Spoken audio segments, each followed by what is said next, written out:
Assalamualaikum warahmatullahi wabarakatuh.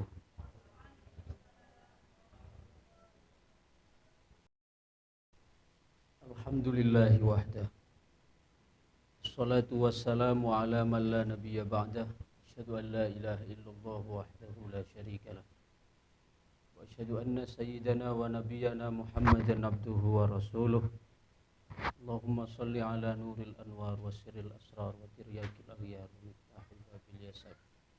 Sayyidina Muhammadinil Mukhtar wa alihil athhar wa ashabihil akhyar wa ala jami'i sahabatihi minal muhajirin wal ansar. Subhanaka la ilma lana illa ma 'allamtana innaka antal alimul hakim. Subhanaka la fahma lana illa ma fahamtana innaka antal jawadul karim. Tsumma amma ba'd. Walaupun malam mungkin itu adalah malam terakhir bulan Rajab, akan tetapi pembahasan bulan Rajab walaupun tidak bisa kita tuntaskan malam mungkin, tapi lagi insyaallah kita akan lanjutkan di bulan Sya'ban, karena mungkin kita buruh tuhfah seka sanabi nafahat seke ke-21 gitu. Berarti ki cari sasangat lagi. Baik, kita lanjutkan pada nafahat yang ke-21 halaman 32. Tanpa beban dalam memaafkan. Kita telah mengetahui bahwa Rasul ketika Mi'raj oleh Allah Subhanahu wa ta'ala dipertemukan dengan nabi-nabi tertentu, tidak dipertemukan dengan semua nabi.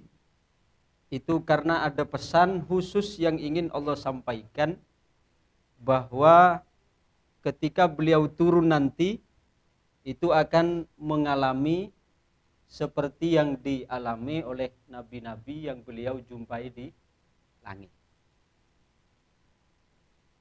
Jadi kalau beliau ketika Isra itu di Baitul Maqdis kan beliau menjumpai semua nabi.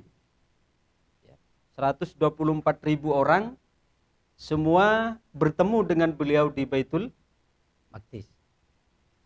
Tapi giliran Mi'raj, ketika beliau naik ke langit itu tidak semua yang ada di Baitul Maqdis beliau temui semua.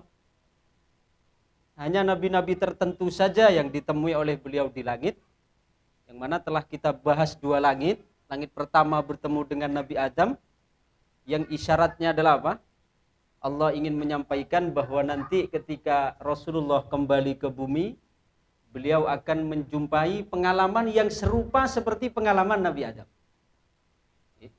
Yaitu apa pengalamannya Nabi Adam? Nabi Adam dikeluarkan dari tanah kelahirannya, yaitu surga, kemudian keluar ke bumi.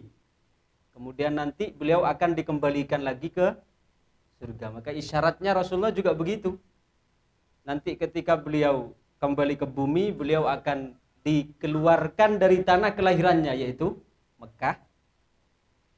Keluar kemana? Ke Madinah. Ya, karena Mekah sebagai tempat kelahiran, seperti mana surga tempat lahirnya Nabi Adam. Tapi nanti ketika peristiwa Fathu Makkah, beliau dikembalikan lagi ke Allah oleh Allah ke tempat tanah kelahirannya, itu ke Makkah. Jadi ada wajah syabih, ada keserupaan. Kemudian di langit yang kedua bertemu Nabi Idris dan Nabi Yahya. Kalau Nabi Idris dan Nabi Yahya itu mendapati permusuhan yang luar biasa, hendak dibunuh. Maka isyaratnya beliau nanti ketika turun juga akan menjumpai pengalaman yang sama, yaitu beliau diburu hendak dibunuh. Itu ada dua selampon kita bahas. Kemudian mungkin langit ketiga, terus akan kita bahas. Rasulullah dengan Nabi Yusuf bertemu di langit ketiga. Langit ketiga beliau bertemu kalaban Nabi Yusuf. Menggambarkan perlakuan dari saudara beliau kaum Quraisy yang begitu tega. Sebagaimana saudara-saudara Yusuf yang hendak menghabisi tanpa rasa iba, namun tak sedikit pun ada dendam ketika selamat dan jaya. Nabi Yusuf sedulu saking dari bencina, hasudna atau gelan-gelanna itu sampai mereka membuat muamarah, membuat kesepakatan untuk mencelakai Yusuf. Mereka mengusulkan langsung patih bayi, mengatakan bukan serigala bayi. Tapi pada akhirnya yang mereka sepakati bersama adalah kesepakatan ya buang ke dalam somor dan laki soroh paleman ngiba bidamin kadib, darah palsu. Sebagai alasan bahwa Yusuf telah mati diterkam oleh serigala.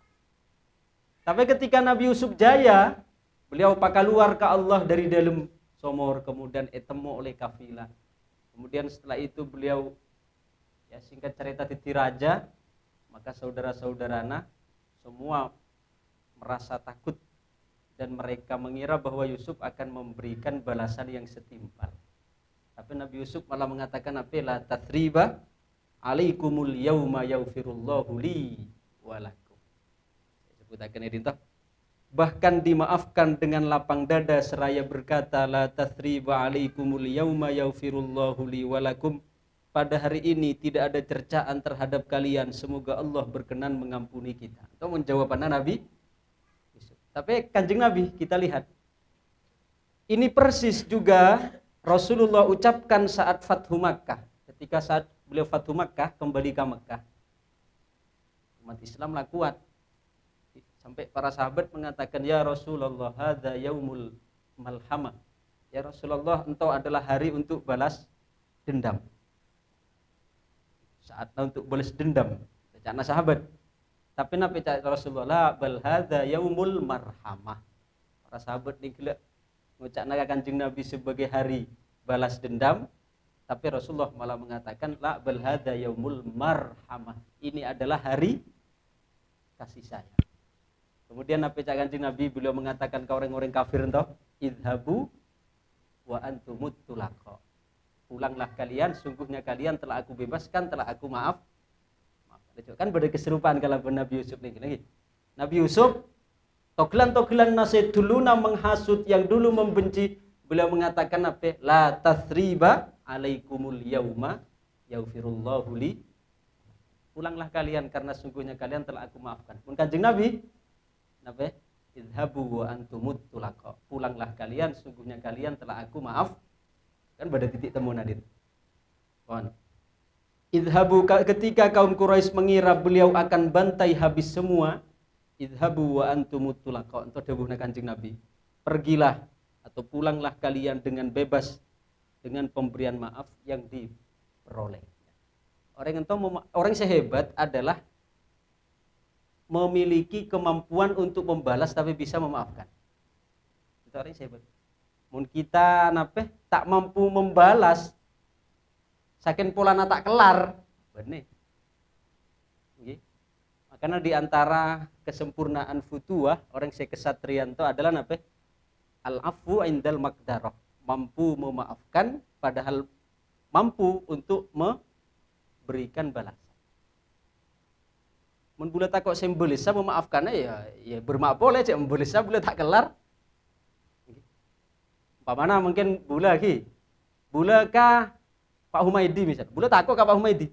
Pak Humaydi salah ka bula. Tapi bula saya nuntut ke Pak Humaydi, bula tak andik kekuasaan apa-apa. Pak Humaydi andik kekuatan, andik power. Maka boleh ya lawis lah, tak tentu dimaafkan. Bila memaafkan nanti karena memang tak kelar saya membalas. Tapi mungkin beda orang sehebat, yaitu andik kemampuan untuk membalas, tapi tak ngabalis malah maafkan. Itu sehebat. Makanya zaman Kanjeng Nabi, zaman Kanjeng Nabi, Sayyidina Umar, Kanjeng Nabi, zaman Sayyidina Umar. Beda seorang sahabat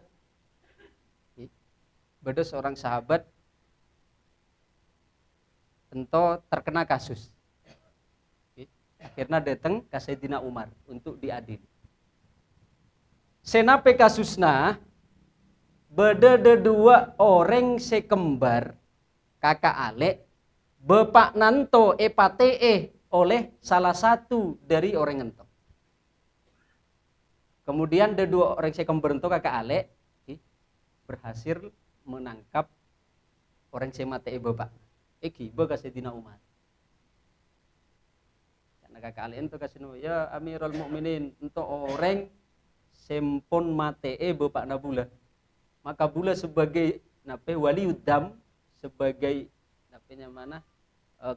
korban dari seberhak untuk menuntut, bula tak tarima, tak bisa tenang sehingga sampeyan menghukum menuntut balas ka orang ento. Kemudian jawaban orang ento si tertangkap basah. Engki bula ngaku wahai Sayyidina Umar, cek bula si mate bapakna kan antu dedua. Saking tolong bula beri akan bektoh teluare bae. Bula paling mana untuk nyato sapora geluk kata tangga ka keluarga. Sehingga bulan tolaki ketika yo mati kan iki sus nang mati ikuti pate iki. Berikan waktu bula teluar. Coba sira sing ngajemi nadin teluar. Beri waktu misalnya buru tolos. Akhirnya napa cana Sayyidina Umar? Cana Sayyidina Umar ongku ba nase. Minta waktu teluare lagi akan berjanji untuk abuli pole kanjeng. Tapi cana orang ini kan kiwa Sayyidina Umar bulan tu agensi untuk kembali. Tapi saya ada dua korban itu nape kita memaafkan. Kita percaya ki sobung jaminan ki sobung doman nyaman tangkep akan juga aja mungkin pas capo paburu begitu saja. Kutu ada jaminan. Akhirnya nape orang lalaki yang gila ento mancing katepane dinto penuh kalaben sahabat-sahabat Kanjeng Nabi, tokoh-tokoh sahabat teki pada hadir. Jangan yang gila ento wahai ya ashabar Rasulillah.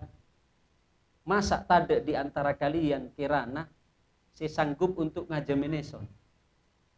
Eson teluare, insya Allah eson tak ngoco-ngoco. Teluari mulia gelu, asapora ka keluarga, asapora ka tetangga. Laki teluari laki eson datang kanjeng. Coba eson minta situng be di antara kalian, saya gelem untuk ngajamin. Mana namun umpama nanto laki gerbes ilanto jaminanna sih kudu ngagente. Pon singkat cerita, ya bos. Sebung si bersedia sahabat tuh. Ya bos. Ya pikir naso siapa si traumati aku nyolor tak kenal belaka. Kecuali mun umpamana ki umpamana saya kening kasus Sayyidina Ali umpamana. Gempang Sayyidina Abu Bakar untuk jadi jami. Soalnya pela kenal ak.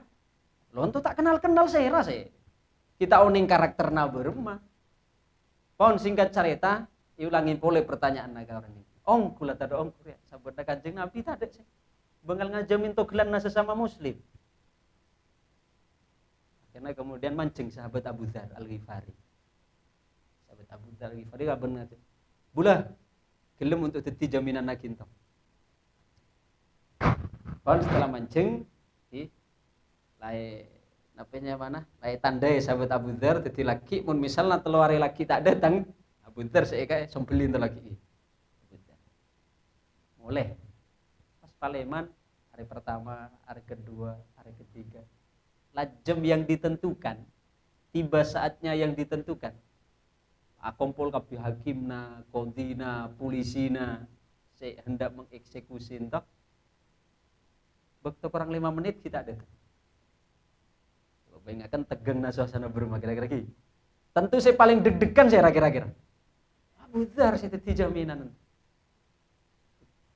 Akhirnya napa? Kemudian ketika lalema sakeci abus jam, keci abus. Ketika bekto kurang 1 menit, mak datang. Orang ning gila ento datang untuk menepati janji. Sehingga para sahabat bertanya-tanya. Satu sudut mereka merasa takjub, merasa salut. Ya kuria orang si tepat. Tapi di sisi lain, beda si berbisikan, mak terus saya mati aku nyelcok oleh melarikan diri bisa buru mak katik datang.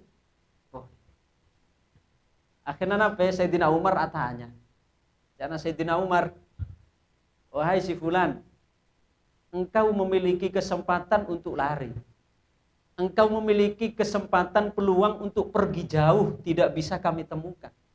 Tapi mengapa engkau dengan begitu masih tetap memilih untuk datang kemari untuk menunaikan hukuman, padahal itu taruhanmu adalah nyawa dan kau pasti mati. Tapi jawaban orang yang bilang, karena aku takut dikatakan bahwa sudah tidak ada lagi yang namanya menepati janji. Jadi pantang bagi mereka gitu. Walaupun nyabet titarwana tetap datang. Itu jawabannya dari orang ini.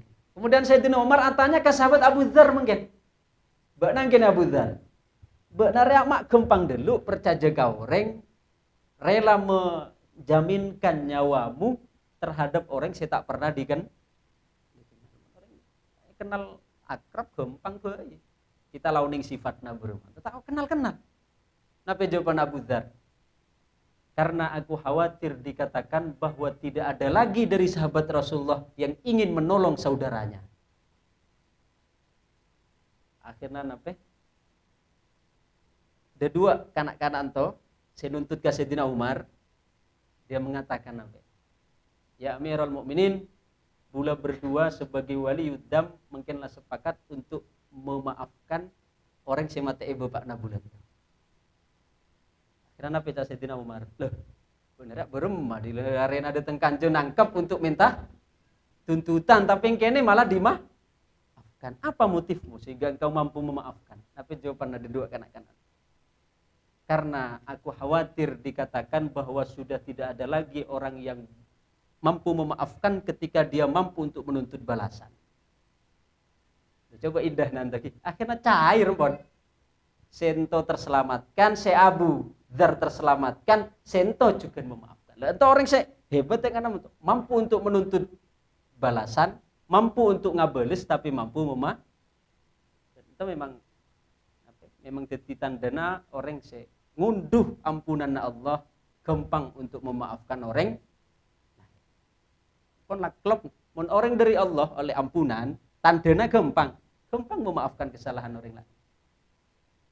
Mun dari Allah oleh maghfirah, oleh ampunan, pasti beda pantulanna terhadap sesama. Mun dari Allah oleh ampunan terhadap sesama pantulanna gampang juga untuk memaaf. Tapi sebaliknya mungkin kita cekak untuk memaafkan orang lain, berarti untuk indikasi kita cekak kian oleh ampunanna dari Gusti. Gampang sederhana. Contoh rahasiana elangi ketiga beliau atemu kalaben Nabi Yusuf alaihissalam. Kemudian selanjutnya keluhuran tanpa batas. Selanjutnya di langit keempat dengan Nabi Idris beliau dipertemukan. Isyarat anugerah Allah yang akan diberikan. Kalau Nabi Idris ke langit diangkat dengan isyarat Quran wa rafa'nahu makanan aliyya. Dan kami angkat Idris ke langit, yaitu tempat keluhuran. Sedangkan tentang Rasulullah Allah menyebutkan wa rafa'na laka dzikrak, dan kami angkat engkau Muhammad dalam penyebutan. Artinya nyaris tidaklah asma Allah diucapkan, melainkan nama Rasulullah juga disandingkan. Bahkan lebih dari yang kita bayangkan, fakana qaba qausaini au adna, sehingga jarak sekitar 2 busur panah atau lebih dekat lagi, sebagai kiasan yang dahsyat mengungkapkan sebuah kedekatan. Jadi langit keempat beliau atemu kala Nabi Idris. Nabi isyaratna Rasulullah akan mengalami perjalanan seperti yang dialami oleh Nabi Idris. Nabi Idris pernah ke neraka, pernah ke surga. Ketika Mi'raj beliau ke surga, beliau ke neraka. Beliau ning gambaranna orang-orang sebode surga, sebode neraka. Nabi Idris Allah Nabi memfirmankan wa rafa'nahu makanan aliyya. Aku angkat engkau wahai Idris ke tempat yang agung. Sedangkan mun Kanjeng Nabi wa rafa'na laka dzikr. Napa maknana wa rafa'na laka dzikrak? Nyaris tak sebutnya mana Allah kecuali pas tak sebutnya mana Kanjeng. Makanya cana Imam Al-Mufassir Imam Jarir At-Tabari beliau menyebutkan sampai Nabi Adam pun taat tawassul ke Kanjeng Nabi. Coba padahal dari segi periode zaman kan jauh. Tapi Nabi Adam entah justru atawassul ke Kanjeng. Makanya beliau ketika menafsirkan ayat Wa 'allama Adamal asma'a kullaha. Tsumma aradahum 'alal malaikati dan seterusnya. Ento napa sih ajarakan Allah ka Nabi Adam? Di antaranya beliau menafsirkan di lisan bahwa si ajarakan Allah ka Nabi Adam yaitu ajare tawassul ka Kanjeng. Kita lahir le tawassul. Si tawassul itu adalah napa bene jasadna lho nggih. Karena Kanjeng Nabi kita melihat Kanjeng Nabi beda dua aspek. Beda Muhammad sejarah, beda Muhammad nur. Atau saya sebut Nur Muhammad. Mun kita peringati Maulid na tanggal 12 Rabiul Awal, itu Muhammad sejarah. Beliau dilahirkan sebagai manusia kadunya untuk lahir 12 Rabiul Awal. Sedangkan mun Rasulullah sebagai nur, sebagai makhluk pertama. Makanya istilah Nur Muhammad itu banyak istilahnya. Terkadang dalam hadis disebut kalaban Nur Muhammad. Sebut Nur Muhammad. Karena ketika sahabat Jabir atanya ke Rasulullah, ya Rasulullah, napa makhluk pertama saya sampian ciptakan? Maka beliau ngajawab, nuru nabiyyi kaya Jabir. Nur nabimu wahai Jabir. Jadi terkadang diungkapkan kalaban Nur Muhammad. Terkadang juga diungkapkan kalaban Al-Qalam.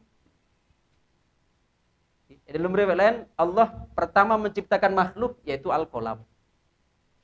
Bermacana ning gila Nur Muhammad mungkin Al-Qalam berma kita memadukan saungkunan to saking istilah disebut Nur Muhammad disebut Al-Qalam ini sebenarnya sama cuma istilahnya beda. Tahu lagi jadi sabenerna apanya mana esena pada nya saking penamaanna berbeda disebut Nur Muhammad disebut Al-Qalam tetapi tetap sama yaitu Sayyiduna Muhammad sallallahu alaihi wasallam.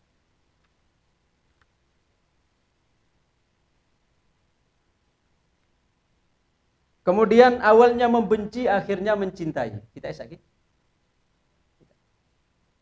Selanjutnya ketika sampai di langit kelima, dengan Nabi Harun Rasulullah bersua.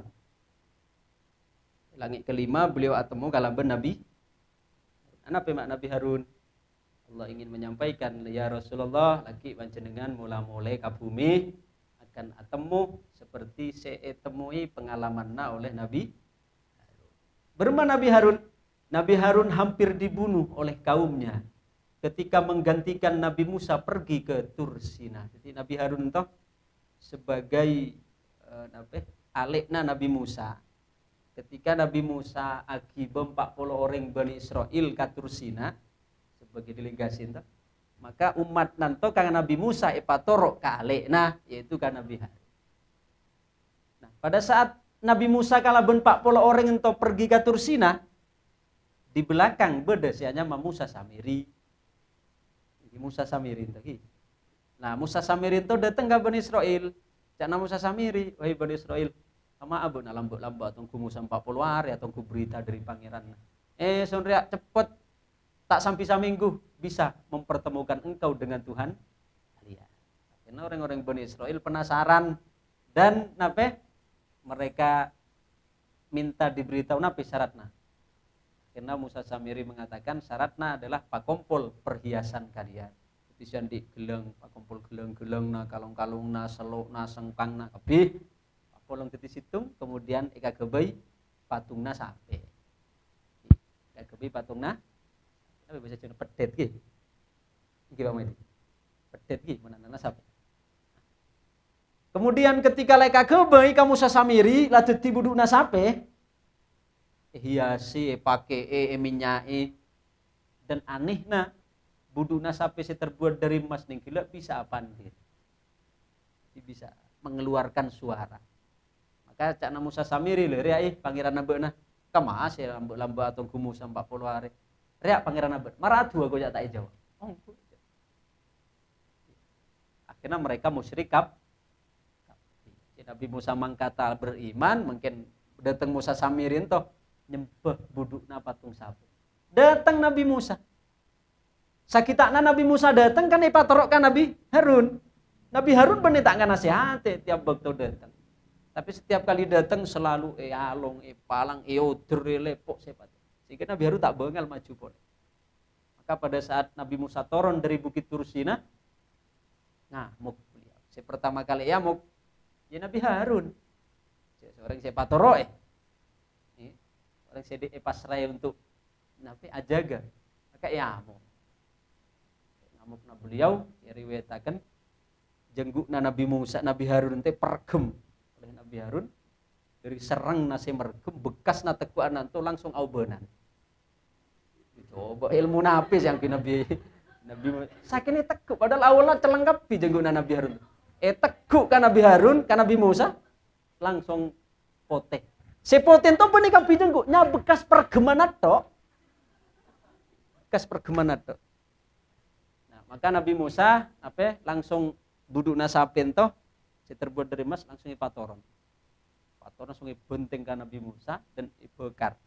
Sampai mungkin ibadah situ, belum pernah kesan sekali. Saking raja cak belum pikiran buduk nasapi sama tuh. Soalnya tingginan tuh benda mun tingginan 6 meter. 6 meter. Tinggi cok bula foto bude bebenan tuh. Bulunya bude soko-soko na tak kata bukna bula kak. Aduh, cok carita na buduk nasapi mak sama tuh raja na.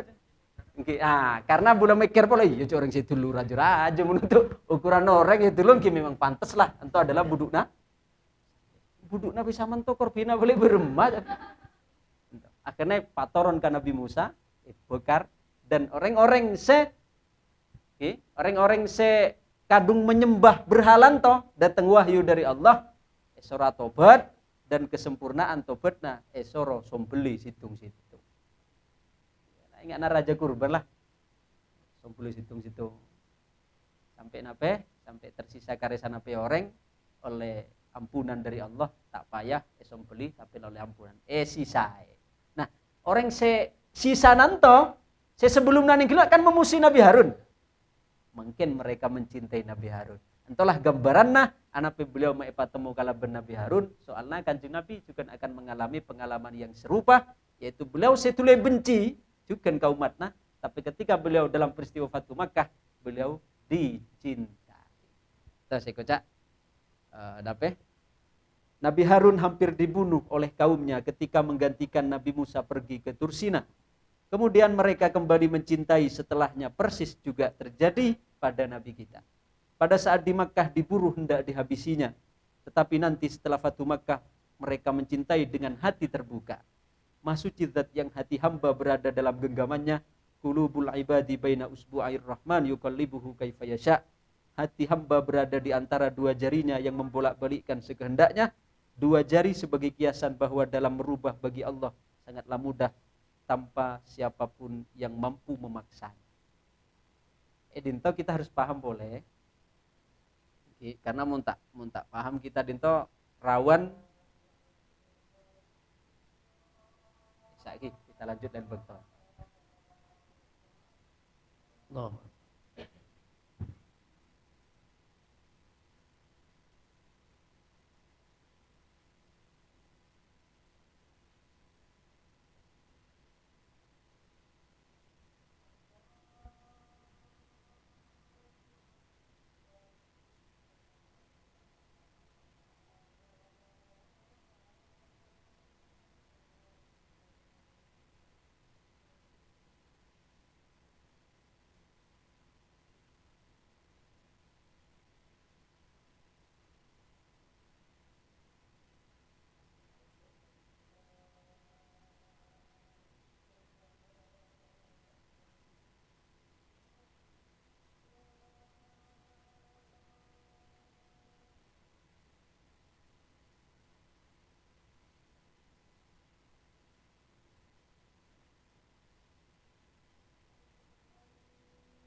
Pun kita lanjutakan pertemuan sekalian tinggi. Insyaallah kita mau raka apa gerangan begini Mi'raj. Assalamualaikum warahmatullahi wabarakatuh.